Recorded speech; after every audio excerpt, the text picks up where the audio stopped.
Hi everyone, this is Hal Krosman with ScreenwritingU, and today we're going to be doing an analysis of The Godfather.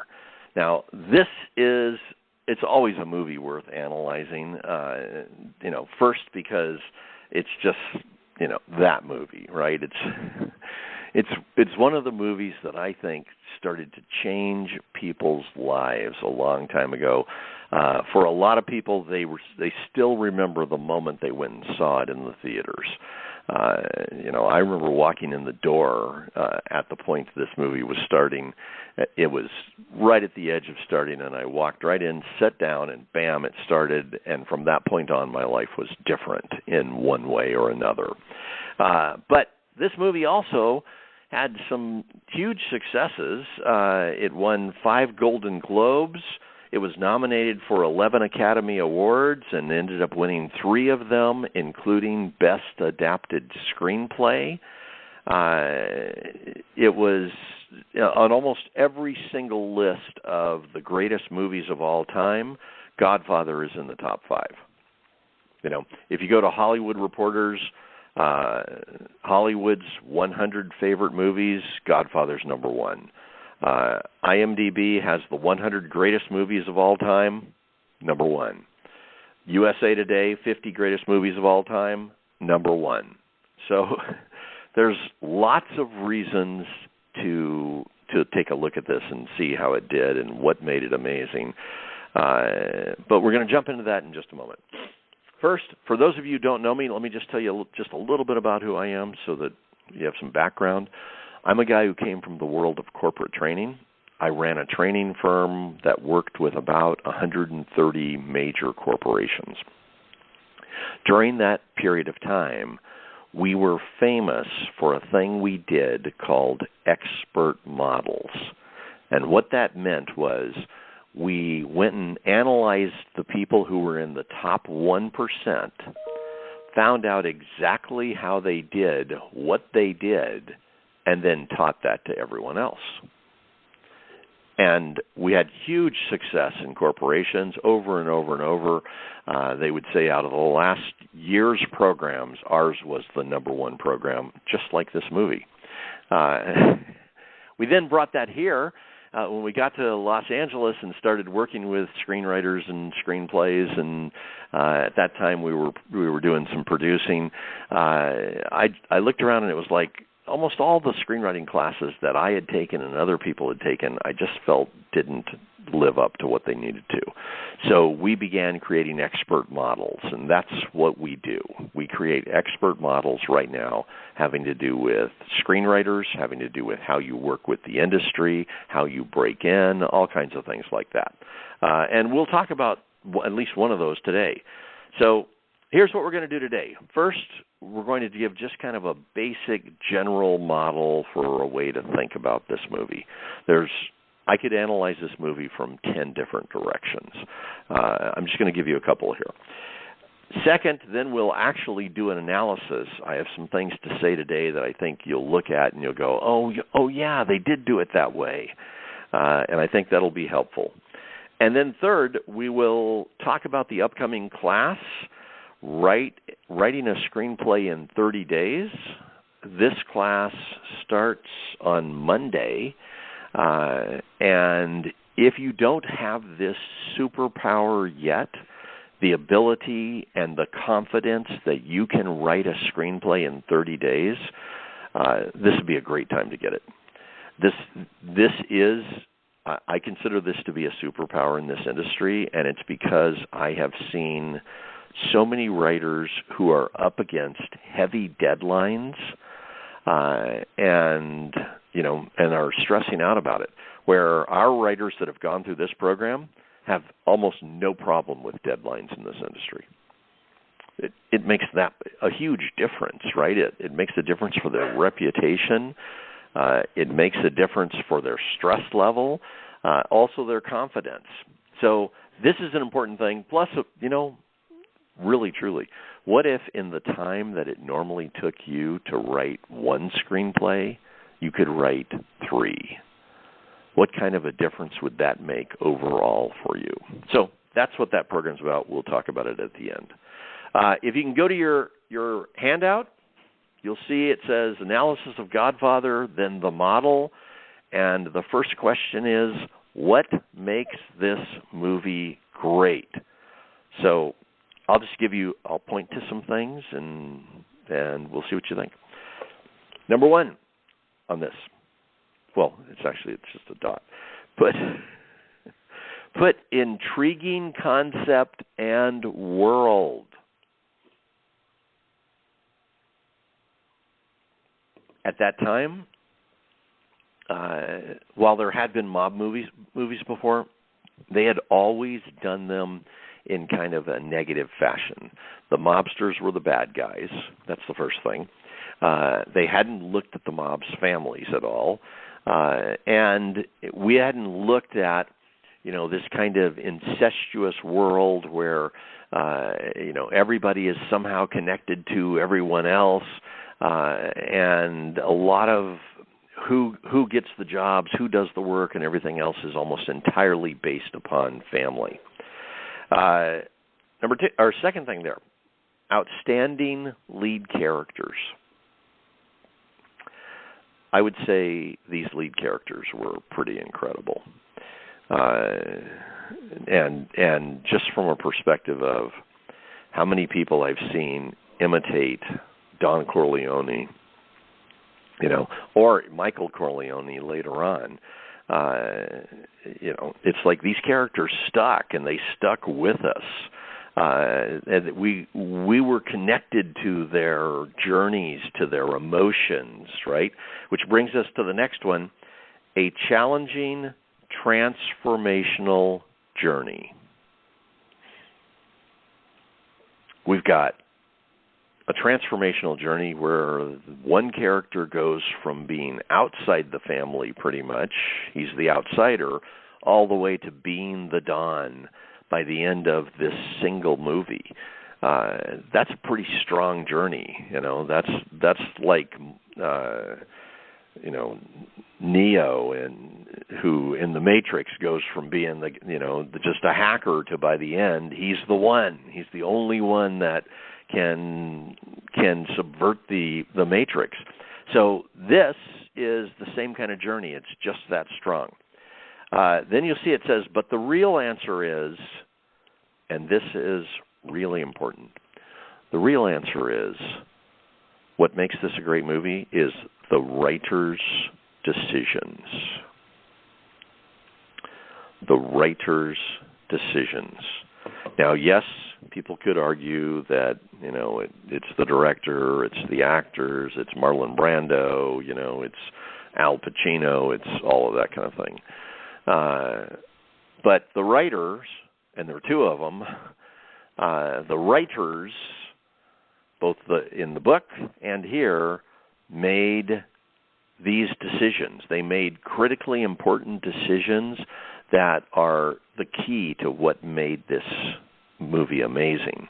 And that's what you and I do, right? That's our job. That's who we are. That's why you do what you do, is because you get to make the kind of decisions that later on people are going to be talking about, right? That at some point, either I or somebody else is going to be analyzing your movie and talking about the incredible decisions that you made.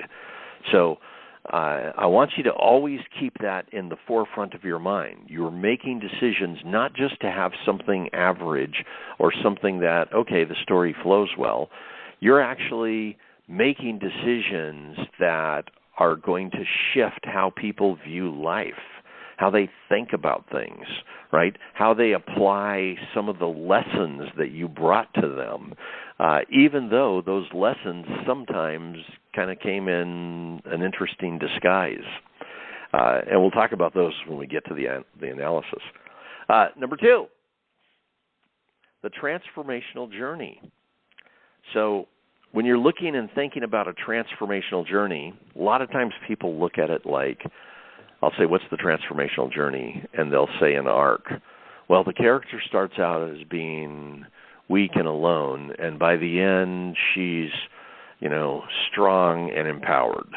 And it's like, okay, all right, that gives me the beginning state, it gives me the end state.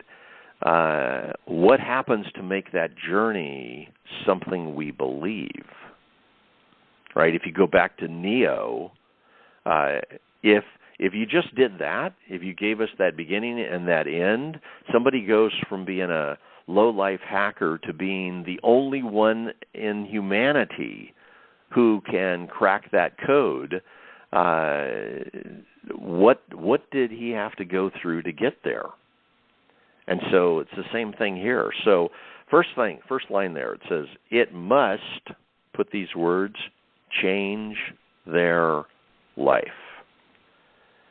It must change their life. Now, that's what I'm talking about. This is a, please put these words, major arc.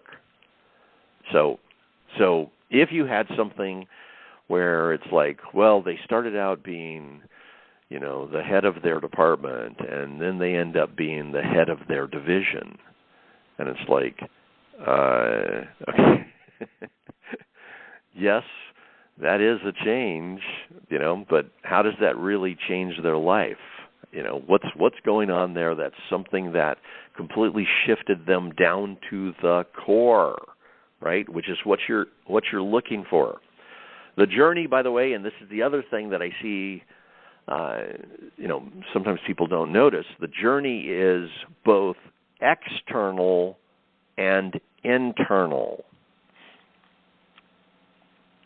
So I was working with a group of about 30 people at one point, and we got to a point in their outline where, we were looking at their journeys and that kind of thing.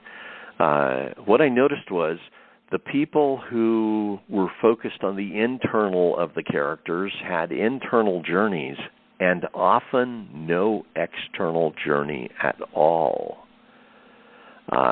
The people who were focused on what was happening out in the world and the battle of this character fights, especially when people were doing like action stories and stuff like that, they really had strong external stories and in many cases no internal stories. They had nothing for that character. There was no internal shift whatsoever. In fact, in some cases, they thought it didn't matter. Now, I'm telling you that because when I saw it was like it's not just looking and saying, okay, what's the change? You need an external version of the change and an internal journey that is caused by that change, or an internal journey that character goes on that ultimately causes the external. So you need both, right? And a lot of times, again, depending upon what you're used to writing, if you're very, very character focused, you have nailed it on the internal. And now you need to usually focus on the external. What's the external journey that the character will physically work through this, and the audience will be able to tell that they're having these internal changes because of what they're doing in the external world, because their decisions have changed and all of that kind of thing. So it's just another helpful thing. Whichever side you find yourself on, maybe look to see how you're doing in the other part, and then based on that, maybe make a shift. Then build in learning obstacles that force the change. And I use the word learning, but don't assume that means that another character is going to sit down and explain to them how to live their lives. Learning obstacles could mean they just went through a plane crash. And it had them rethink everything, right? It's like, wow, they were on the edge of death. They rescued a couple of people. They come out afterwards. They're sitting over there smoking a cigarette, just about ready to pass out. And they think back to what they thought their life was about and realize, what, if they would have died today, they wouldn't have been happy with who they were. Right, or something like that, right? It's like you're looking to create the kind of moments that that teach them some incredibly important lessons and have them make the kinds of decisions that start to shift things. If you want a true transformational journey, you need a whole series of those. And each one of them needs to be specifically designed. They need to cause a certain amount of the transformation or set up some of the future transformation, right? You're doing this on purpose to be able to have an audience go through that journey with the character. And then finally, it challenges their old model of life, which thus naturally causing change. So part of any transformational journey isn't just a character going, hey, I want to become better at this. Let me take this journey and do that, and I'm going to be very intentional about it. Part of it is that character has old ways of being, things they've always done, right? Things that are their natural habits, the natural ways that they fall back on that aren't going to work in this new world. They aren't going to work when the character has to be operating at a higher level, right? So they need to be able to make this shift. And in order to make the shift, part of it is about pointing to those old ways and having them start to realize those don't work. Because once those fail, once those don't work, then they'll start really searching for how to change their life and how to take this whole thing to a new level. If you can go to the next page.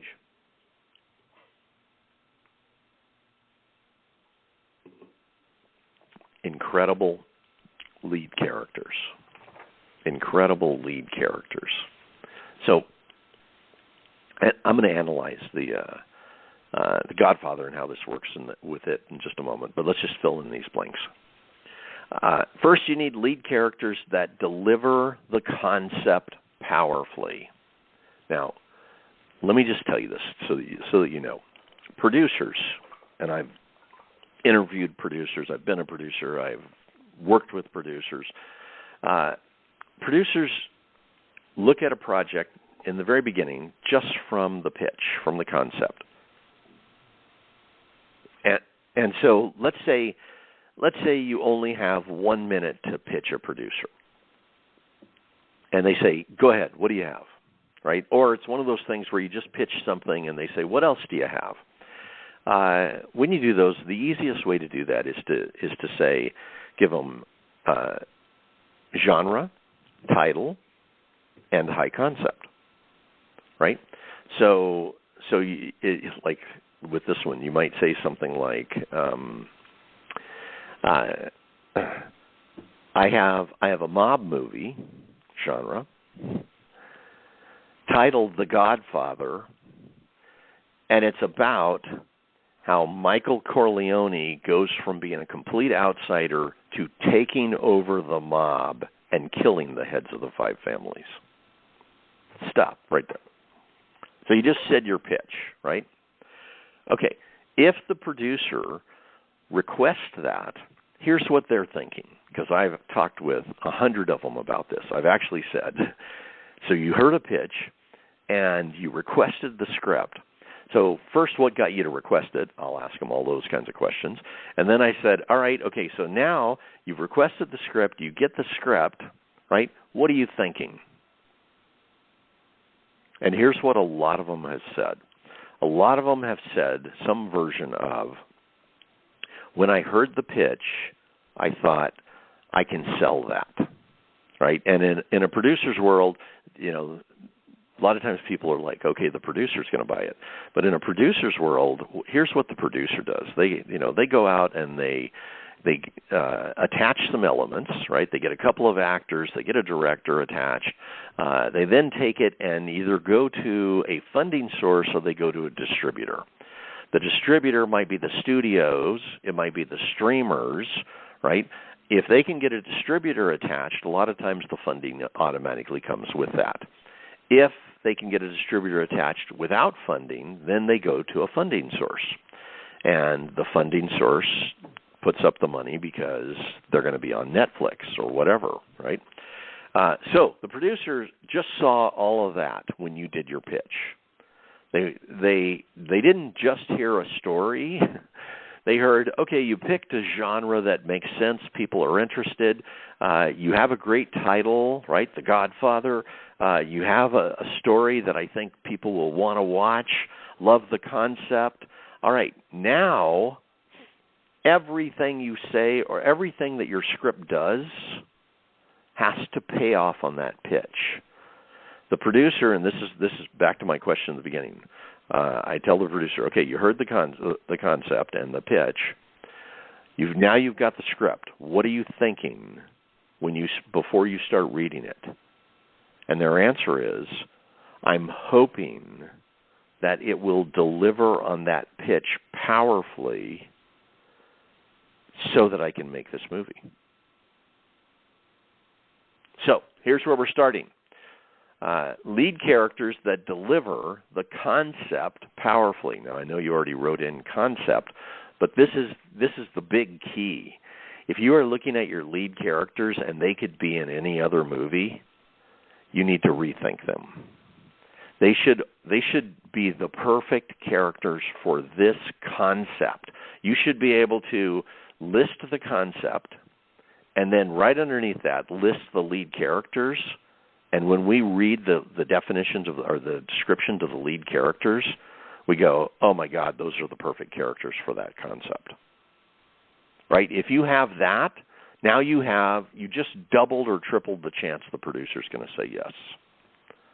Because these characters are they're going to bring that story, and they're going to bring that story in a powerful way. So this stuff is really, really important. Underneath that, and I loved this particular concept. I was talking with the writers of some TV show. I can't remember which one. But one of the things that they said, it was two guys. I'll think of it in a minute. But one of the things that they said was, every one of their characters had to earn their way into the story. They had to earn their way into the story. And I was like, oh, that's interesting. So it wasn't just, okay, something popped into my mind. And they were like, no. They said a lot of characters popped into our minds, but it wasn't until they earned their way into the story that they got the role. Right? And what they're saying is, we looked at these characters, we considered what the whole story is about, what the pitch is about, the concept, all of that, and we started saying, how could these characters deliver that in the most powerful way possible? And if they couldn't figure it out, they dumped those characters. Now, I had a long conversation, I remember this in front of an audience, tell us about a couple of characters you dumped. And they went straight into it, and they started talking about these characters that they loved, that they thought were fun and interesting, but that they belonged in another movie. And it's like, wow. Okay. Next, build through a simple but powerful profile. Build through a simple but powerful profile. Part of our basic model is we create a profile for each of your main characters that you can look at on generally one page, maybe two maximum. And it gets right to the essence, right? It gets to how they make decisions, what drives them, what's their subtext under the surface, right? What's their predominant emotional structure? And we're looking at all of those kinds of things so that you can look and just go, okay, what drives this character is revenge, right? And you know that, and you don't have to think about that. We try to get to such clarity that it's so easy for you to be able to look at one character and go, this is how this character is going to behave, what they're going to do, where they're going to go, how they're going to make their decisions, the whole thing. And then here's the thing. You look at another character, and what drives them is completely different. And their decisions are very different, but they fit the other side, right? One might be protagonist, the other antagonist. But you don't have the kind of thing that I see a lot of times where the antagonist is just the bad guy and only is 100% bad, 100% psychopath, never has another thought besides that. It's like, turn these into characters that everything about them is going to be interesting. Everything we don't know about them is something you might reveal. You do that kind of thing, and people are going to love your characters. And then that brings us to the last thing, which I really just kind of jumped on. What draws us to this character? So, and there are a lot of things that could. I think I just talked about that in general, but it's like part of what's going to draw us to them is that they're on a journey that we want to go on, that maybe they're like us in some way, that they surprise us in other ways, that the way the parts of the character fit together are interesting and engaging, those kinds of things. So this is something that if you really take a look at each one of these and look at your characters, anything that we've just talked about that's missing, just fill it in. You can do it.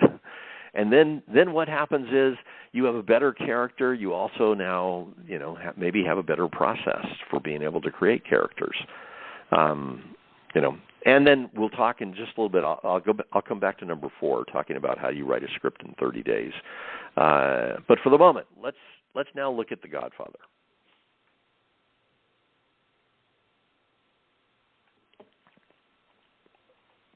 Let's see. As I said before, considered to be one of the top 5 or one of the top movies of all times.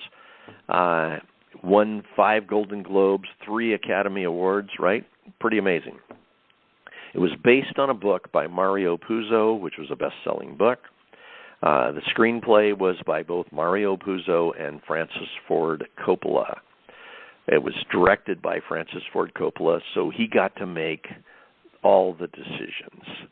Now, this is important. I know that there's a lot of other stuff that went on behind the scenes. They actually had to deal with the mob in the midst of trying to make this movie and stuff.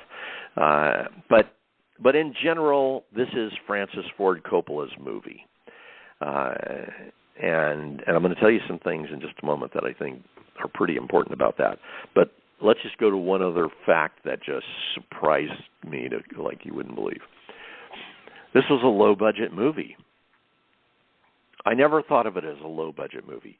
It was made for $7 million, and I guess if you translate that to today, it would probably be around 25, which still is fairly low compared to studio movies. I'm sure I didn't look at the budget of the second one, but I'm sure it was much higher. My guess is if they did this today, and they did it at 25, people would be just astounded at the kind of success that it had and what they had accomplished for that.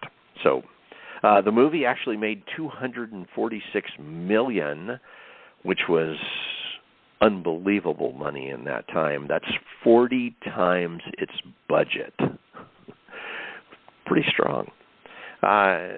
So let's just talk about a couple of things here. First, the difference between a director-led script versus a writer's script. And I'm telling you this because sometimes people come in and they'll say, I'm going to do this opening scene like Godfather. And you guys remember the opening scene. It's this big sprawling event. It's the wedding of the Godfather's daughter. We've got, hundreds of people there, hundreds of cars. The scene itself goes on for 27 minutes. And, it's the first thing you need to know is this. By the way, the first act in the movie ends at 45 minutes in. But the first thing you need to know is a director can get away with this, a writer can't. if you're trying to get movies made that are big. If you have, like, let's say you did this where you had an opening scene that was 27 minutes in your script, and then you tried to put your first act turning point at 45 pages in, I don't think it would get past any assistant. It would never even get to a producer. It would never get past any reader. So it's important to know. The reason that this happened was because you had the director who wanted to do it that way, and he had to fight for it. But yes, he did a great job. Yes, it was a great opening scene, but it would get you disqualified in today's world. So, and it would probably have gotten you disqualified in that world if you weren't the director. So, by the way, in the script, that first act actually ends at page 29. So, it's like they followed the rules in the script. So what they handed in, the studio said yes to, but then Coppola went and did it his own way. Second thing to know that they did that was different, that again this is a director's choice, is they held off Michael's journey until the second act. There are a lot of people who don't think this movie is about Michael Corleone. They think this movie is about Don Corleone. And I can understand why. It's like you got Marlon Brando playing the role. He's doing a fantastic job. It's like he's absolutely amazing in how he delivers that role. And it feels like the whole movie's about him. But it's not. This is actually Michael Corleone's story. This is how Michael Corleone goes from being a nobody, really kind of an outsider in the family, to being the Don. And that's what the story is. But again, the reason why most people don't know that is because his story was held off. The beginning of his journey didn't even start until the second act. So it's like it's kind of unconventional telling. Once again, it's because the director was also one of the writers. Now, what makes this story great? Well, first, we have a unique and intriguing sub-world, right? And that's an important word here, sub-world. If we said, oh, this is about mobsters, the whole movie is about mobsters, and we're going to do like something like you'd see in a documentary where we're going to look at 5 different mob families and see, them all doing things. It's like, okay, that's one kind of movie. Here, we're looking at a specific mob family and their enemies, right? And how they deal with their enemies specifically. It's a subworld. It's a world inside a world. So it gives us a deep dive into mob politics and family dynasties, right? So that's pretty interesting. It gives us the transformational journey of Michael Corleone, which once we finally get to it, it's incredibly interesting. It also uses 2 kinds of antagonist.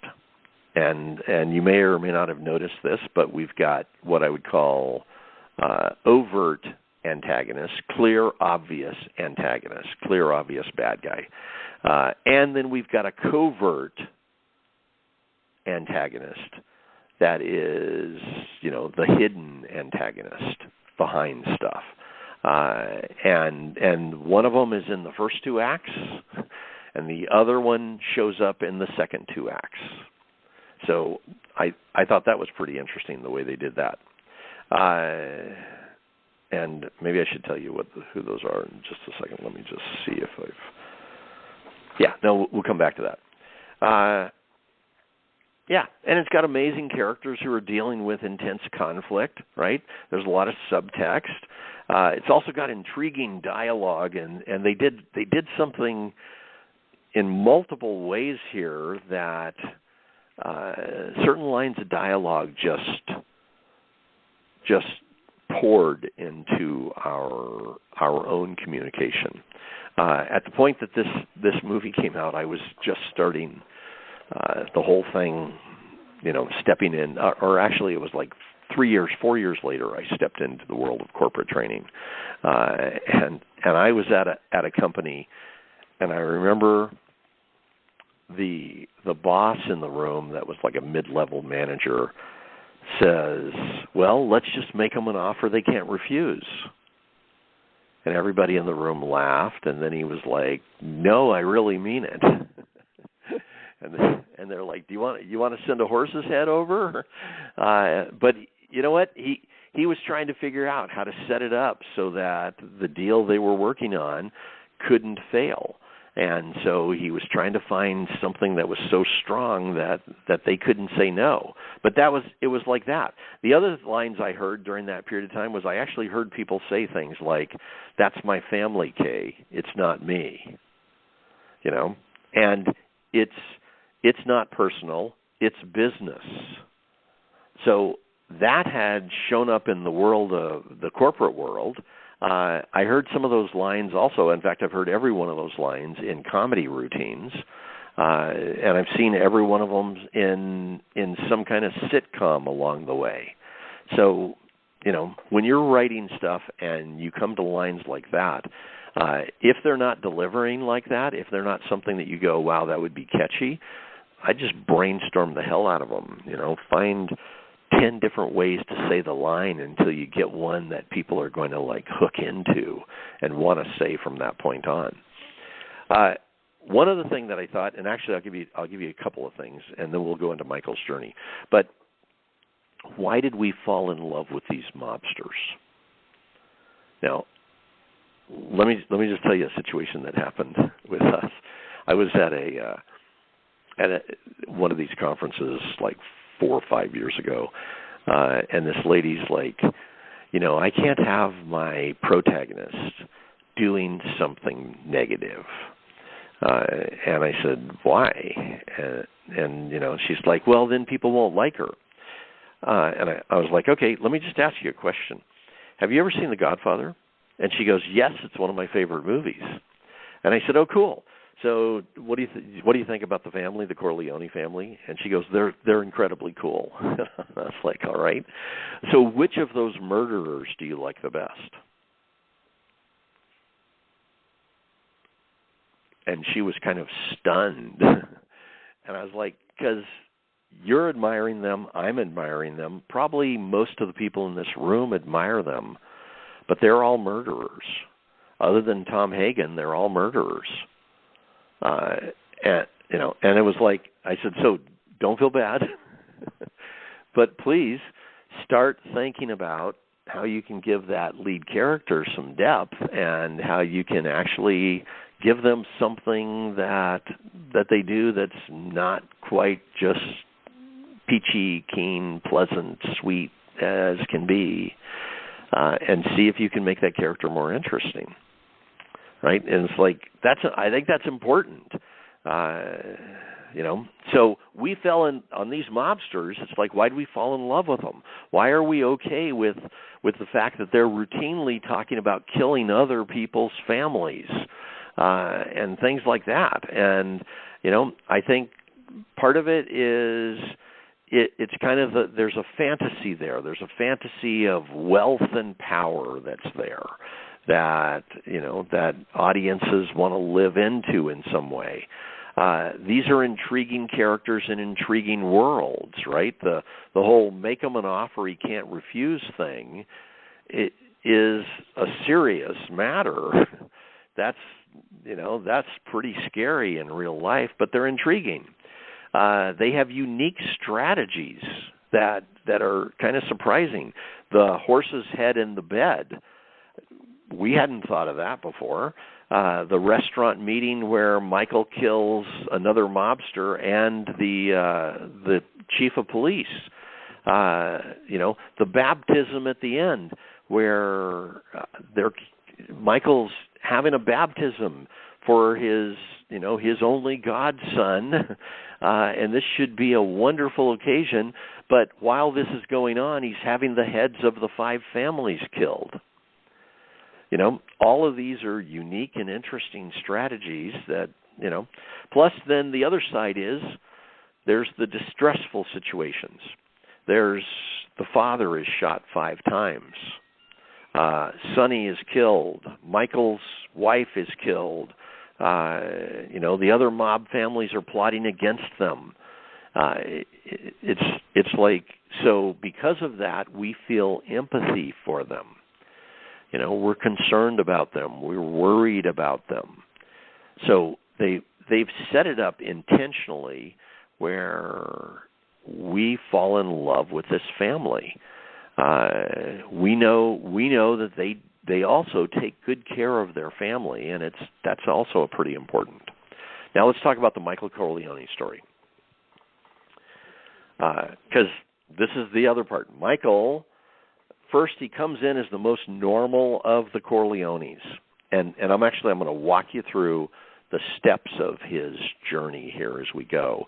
But let's just start at the beginning. He's the most normal of the Corleones. He's an outsider, right? He's the only one in there who's wearing a military uniform, and he's a military hero.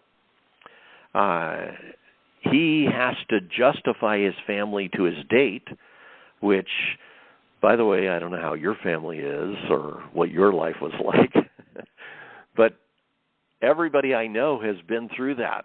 I just went to a family event here just a little bit ago. It was the first one after the whole COVID thing. And I remember twice watching somebody explain, hey, my family's a little weird, but I still love them. And it's like, yeah, because they were doing some weird things, and their date was sitting there looking, going, what's going on? Or, one person had to explain to his kids, it's like, well, that's kind of how my dad's always been. I'm sure my kids have done that many times. But Michael's this good person, right? He's like us.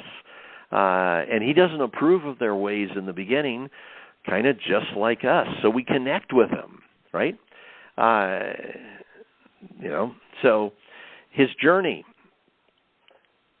first, from an external perspective, his journey is he goes from being the little brother who's an outsider to being the head of the family and the mob, right? That's pretty something.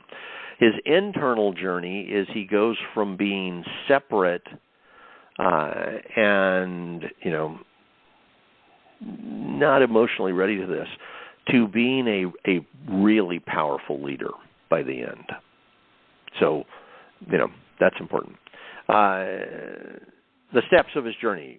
We first see him at the wedding. He's the youngest son, not part of family business. Over and over it's said he's not part of family business. Then, at the end of Act 1, his father gets shot. He goes to the hospital. He protects his father. He stands up to the captain and gets his jaw broken. Throughout this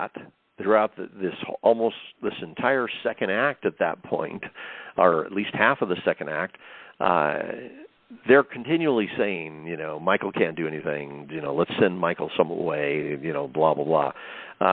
But then he makes an offer that he'll be the one who does the killing, that he'll be the one who takes care of it.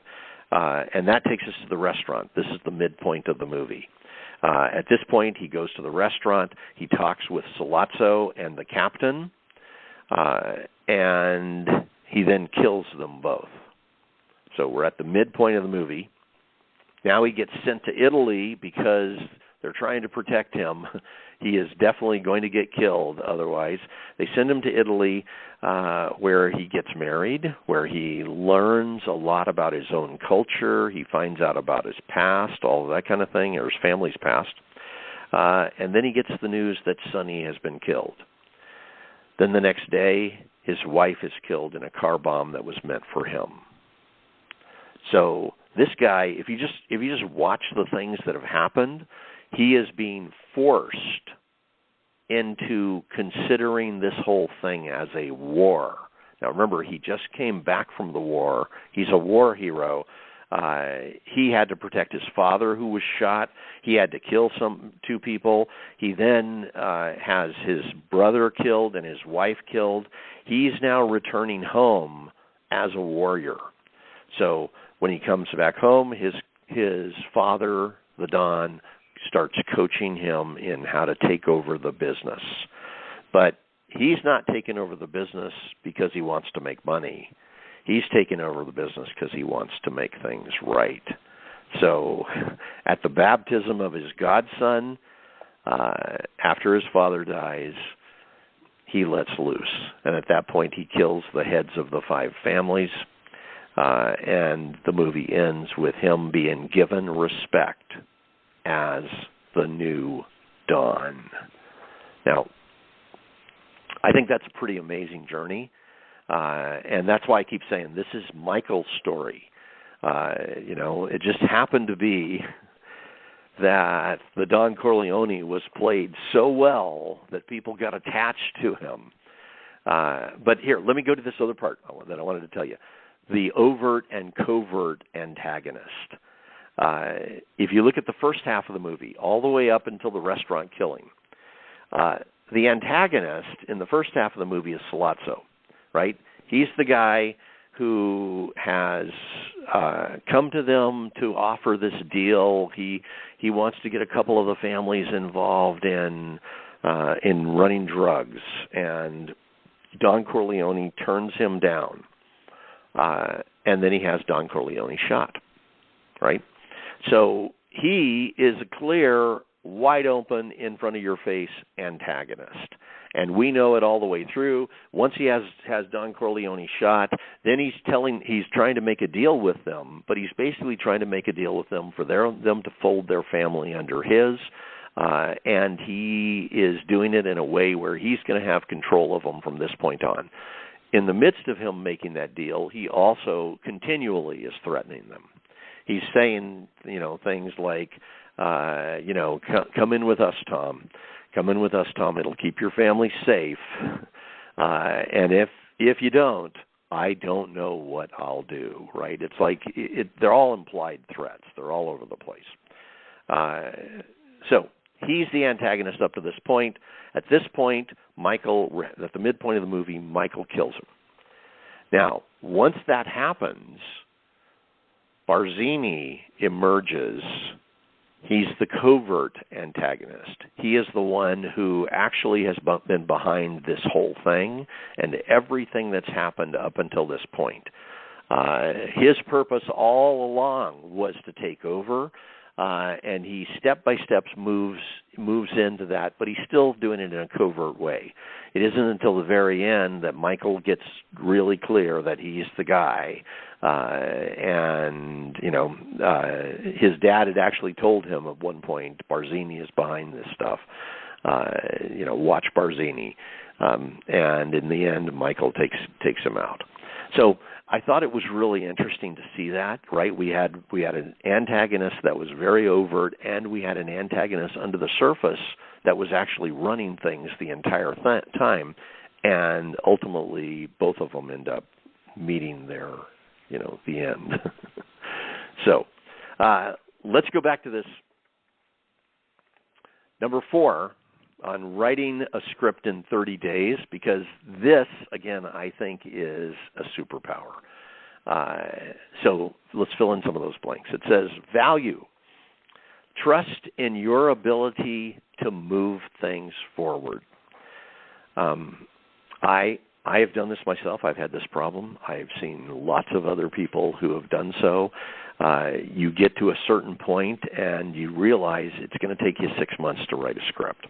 And there are times where you just go, you know what, I just don't have the time to write that. Or I don't have the time to write these 3. I can only work on one of them. And I'm not encouraging you to write 3 scripts at once. I don't think that's a real good strategy. Sometimes you can get away with 2 because it allows you to be creative in different ways. But the thing of believing in yourself and trusting that you can do it and that you can keep moving things forward, I think that's critically important to a writer's success. Underneath that, it says mastering speed writing is a professional skill set. First time I learned this, I was working with a producer. I had been brought in to work with the writer. The reason why they brought me in was because the writer was failing. He kept, it was like taking forever to get even a scene written, and he couldn't solve some of the big problems. So the producer finally fired the writer, and I said, I'm willing to step out. You brought me in for this one thing, and I didn't accomplish it. And he goes, no. The producer says, no. He says, I want you to stay. He says, I want you to find a writer and bring somebody on who can do this job. So I went and looked for writers specifically who could work well with the producer, who could write and rewrite anything, but also who could get things done incredibly fast. And we brought on a writer. She was amazing. It was like we'd have a meeting. The producer would want to make 10 changes to the script, and he'd say, I'll see you in a week, and she would have it to him in 2 days. And at one point he called me up and he said, I never thought I would say this, but your writer is too fast. He said, she doesn't give me even time to think. He says, my God. I said, do you want me to slow her down? He goes, no. He says, I'm just saying, it's like, wow, I don't see that very often. And it's true. It makes a huge difference. It created her whole reputation. But here, let's fill in the rest of these. Underneath it says use the blank, use the high-speed writing rules. So we've got a series of rules that are designed around this. I interviewed about 30 writers who were able to write at a normal speed, and then when they wanted to, they could triple the speed when they needed to, and still get the same results. And it was like, first, they're incredible, but second, what I learned out of that was anybody can do it. It changed how I thought about writing. It gave me such much higher abilities when it came to dealing with deadlines and those kind of things. It was just such a valuable process. Underneath that, it says discover key areas first. Discover the rest as you write. So when you're writing a script, the way I actually like to do it is I like to come up with a pitch first. And I learned, this isn't my strategy, I learned it from A-list screenwriters. I was interviewing a whole bunch of them at one point. And when I was asking them, when you consider a spec script, not one that you're paid to write by the studio, how do you make that decision? And most of them said, I write the pitch first, and then I create from the pitch. And it's like, okay, they're doing that for two reasons. One is if they can get a pitch first, these key decisions, if they can get those key decisions first, if they know what that is, then that's going to inform everything else that comes after that. The second reason they're writing from the pitch first is if they can get the pitch first, then they already know it'll sell. Now, that makes a big, big difference. So my thoughts are this. First, the more scripts you write, the better the quality of your writing is going to be. Second, the more scripts you write, the better you have the chance of creating something that can sell. And you also have the answers to those questions when you're in a pitch meeting and they say, what else do you have? Right? You've already got other scripts that you could possibly present at that moment. So if you can go to the last page, let me just walk you through this class. If you haven't really thought about what would happen if you could write at 3 or 4 times the speed that you normally write at, take a couple moments and think about it right now. Because I consider this, again, having interacted with a lot of A-list screenwriters and talking with producers about deadlines, I consider being able to write a script in 30 days to be a superpower. It's one of those skill sets that most writers don't have. In fact, I would say 95% of writers don't have the skill set to be able to do this. And because of that, when they get into the industry, they start having problems meeting deadlines. They start having problems with not having it done fast enough. We just had a writer, by the way, who, the opposite of that, he went through this program. He knew what he was doing. He's working with a producer that had heavy deadlines. They were coming up on production. He needed to get things done every single day, and he would meet with the producer in the morning. They would get on a Zoom call, go through the changes real quickly for the next 2 scenes. He would write those and rewrite them that night and get them to the producer by the next morning.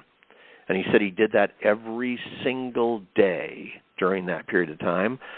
In about 40 days, they took a script and did a page 1 rewrite. He said 90% of the previous script was gone at the end of that. And he accomplished that in 40 days working with the producer. Now, that's because he has this skill set. He knows exactly what he's doing. But let me just kind of walk you through this real fast.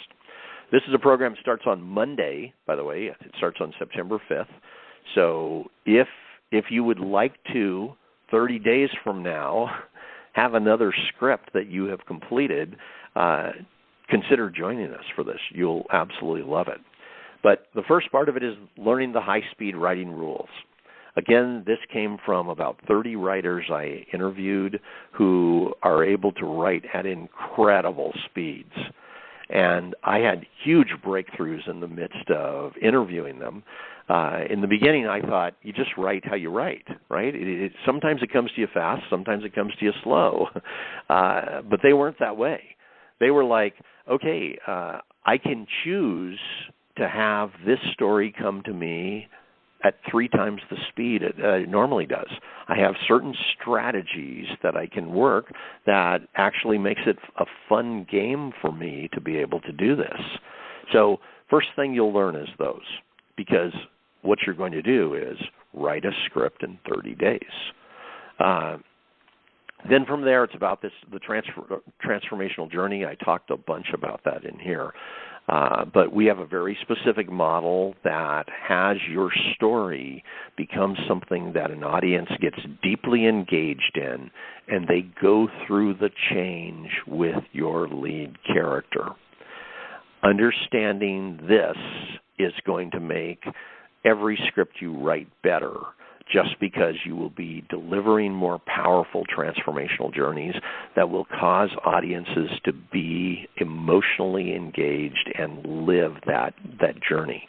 The one other thing to know about a strong transformational journey is if you think of all the movies that you have watched 10 times, the reason you've watched them 10 times is most likely because you wanted to take that journey again.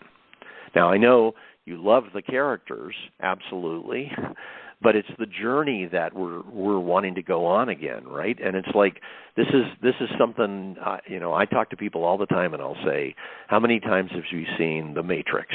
How many times have you seen this movie or that movie?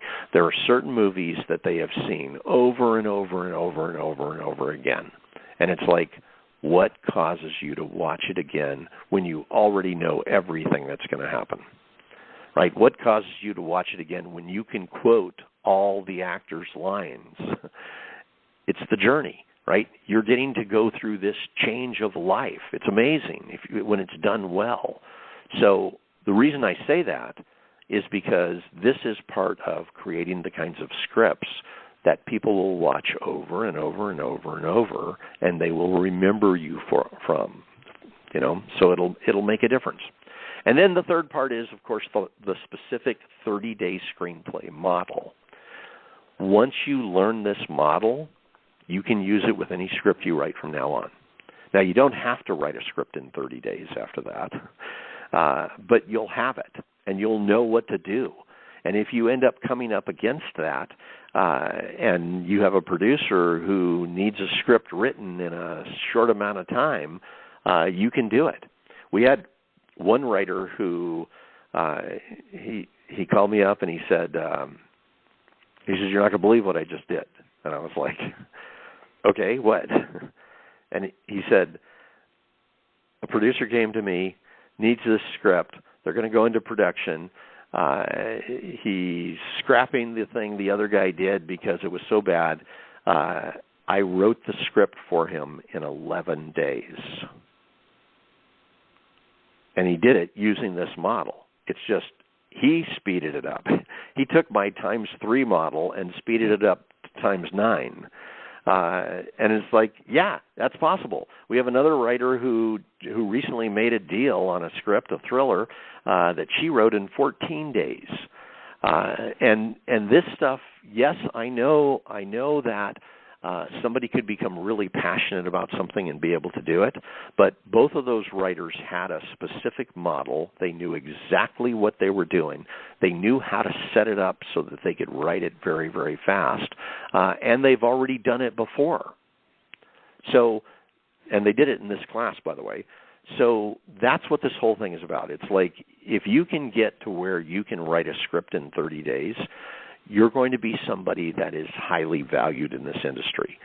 Also, if you're the person who in your writers group, everybody else has written 5 scripts and you've written 2, go through this class, spend the next year using this model. At the end of that year, you'll have 6 or 7 or 8 scripts. You'll step into the lead pretty fast. This is something that can give you that kind of power. So I think this does 2 things for people. It gives them a model so that, actually it does 3. It gives them a model so that they have the capability to be able to write very, very fast. Second, it gives them more scripts. So from now on, every single thing you want to write, you know you can do it, and you know you can do it in 30 days if necessary. Third, it gives you a reputation in this industry, and it gives you belief in yourself. So that's what this program's about. Let me give you a special on it. It starts on Monday. This is the last time I can offer this special because as of Monday, it goes up to full price. So the class starts on Monday. Right now, the normal price is $299. It's a 30-day long class. Right now, for the first 20. And you know how our system works. The first 20 get one price, then it moves up, and I'll tell you what it'll move up to. For the first 20, you can get in at $199. That'll save you $100. I normally don't offer this price at this point. In our system, it was already set, and I just looked at it and went, yeah, let's just do it. So this will save you $100 on this. Once it hits 20, if it's before Monday, then it'll jump up to $249, and when we hit Monday, then it'll be $299. So if this is something that you want to do, if you want to have this superpower, if you want to have the ability to write a screenplay in 30 days and to get more scripts done than you've ever done before, come join us for this. I promise you're going to absolutely love what this does for your writing and what it does for your creative thinking. And then you'll love the amount of scripts that you get done from now on because of this. So I hope you've enjoyed what we've done today. If you'd like to join us at this price, just get in. If you already know you're going to do it, just do it right now because it'll save you from having that price jump. And by the way, if you end up at the $249, you know what? It's still worth it. It really is. But just click the link, jump in, and starting Monday, you will be flying. And you'll be learning every day, and you'll be growing every day. And by the end of 1 month, you will be a better writer, and you'll have another script. So have fun with that. I think it's just so important for people to have this. Anyway, this is Hal Krosman wishing you guys the absolute best on your writing. I hope you got a lot out of this today, and I look forward to talking with you another time. Good talking with you all. Bye-bye, everyone.